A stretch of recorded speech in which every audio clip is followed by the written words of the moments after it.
Digital জীবনের অন্তহীন ব্যস্ততা, ল্যাপটপের স্ক্রিন আর শহরের কর্কশ আওয়াজ যখন মাথার ভেতর জেঁকে বসেছিল, ঠিক তখনই ভেতর থেকে একটা ডাক এসে ধাক্কা দিল।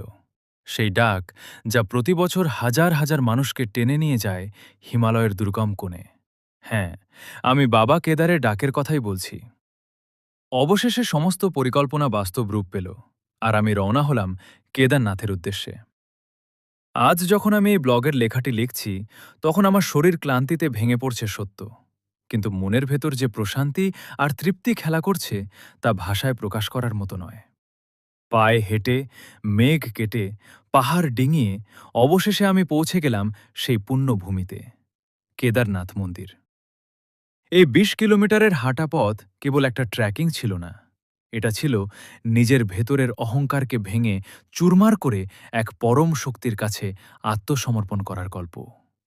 জয় বাবা কেদারনাথ, হর হর মহাদেব। তো প্রিয় দর্শক, আমাদের এই ছোট ছোট ব্লগগুলি আপনাদের কি রকম লাগে তা অবশ্যই জানাতে ভুলবেন না কিন্তু।